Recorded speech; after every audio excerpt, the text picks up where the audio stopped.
All right, we're back. We have Tim Moore, CEO of Havn Life. Tim, welcome to PsychedelicsCon. Hey, it's good to see you guys. How's it going today?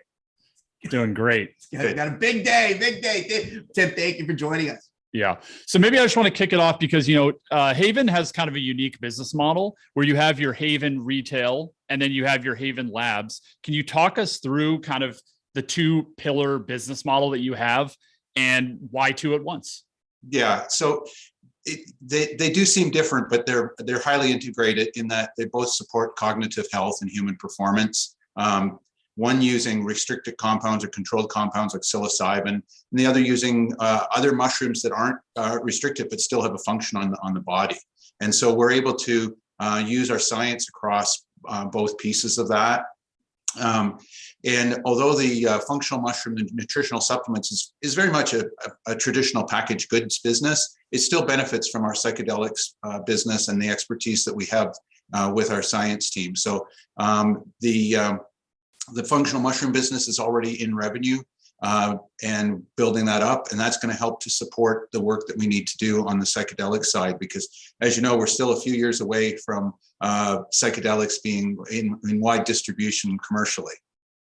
Yeah.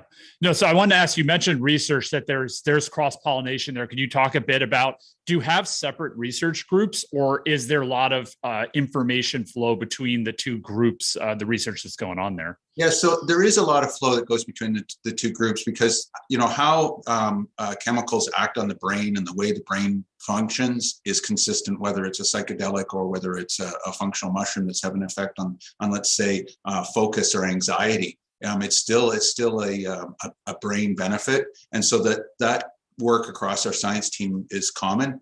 Where it's different is working with restricted compounds is a very specific skill set, and navigating the regulatory takes, different than working on nutritional supplements, which is a pretty well-worn path as far as getting approvals of labels and claims, et cetera. So that's where there's a little bit of a difference in our teams and who works on those two things. Fantastic.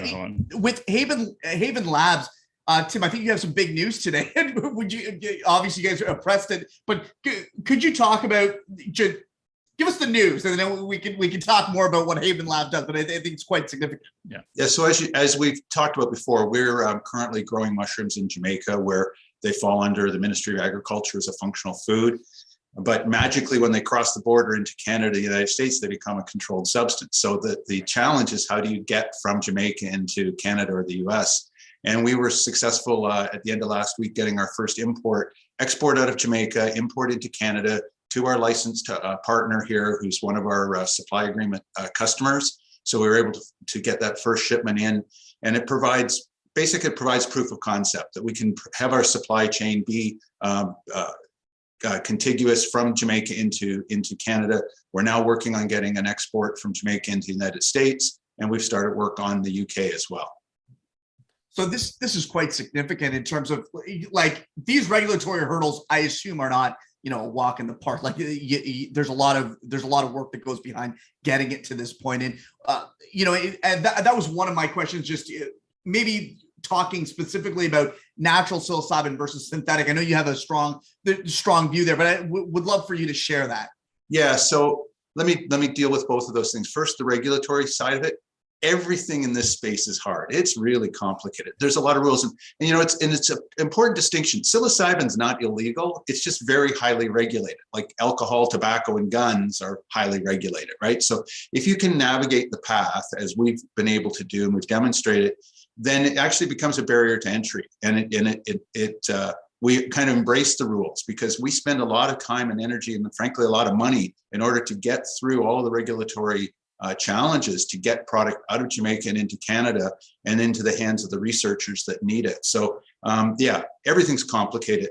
Similarly, in the US, it's very complicated. You need a permit from the DEA every time you move psilocybin.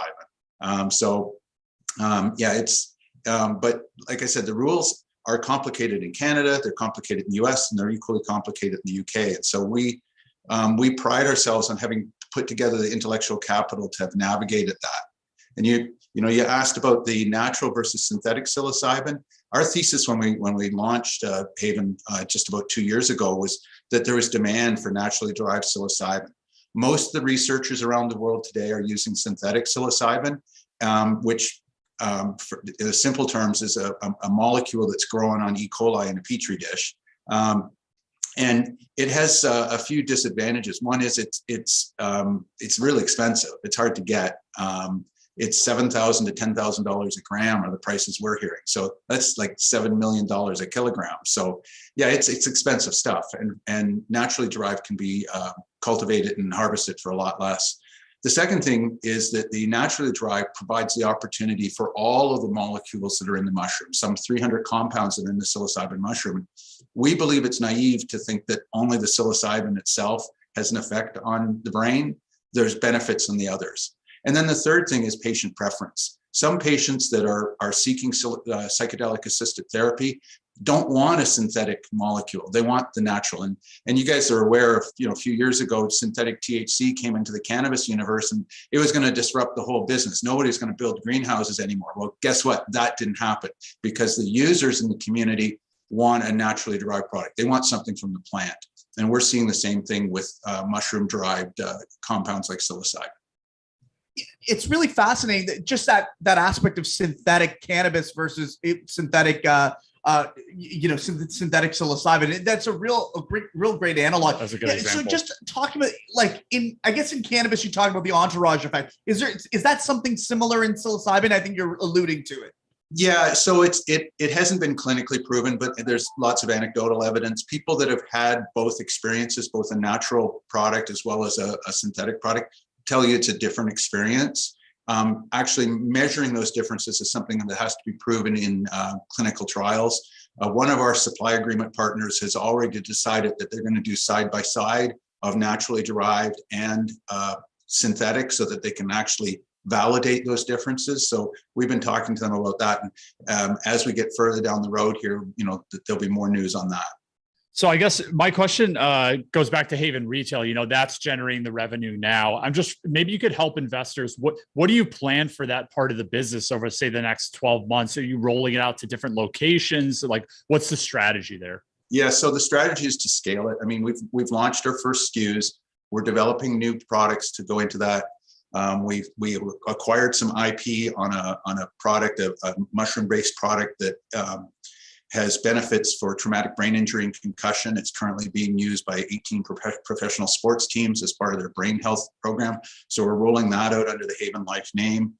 We're expanding partnerships. We recently announced a white label partnership with a company in Australia that they're going to be our distributor for Australia, New Zealand, and China. And so we're looking forward to getting that shipment out the door in early 2022. So it's just a matter of scaling the business.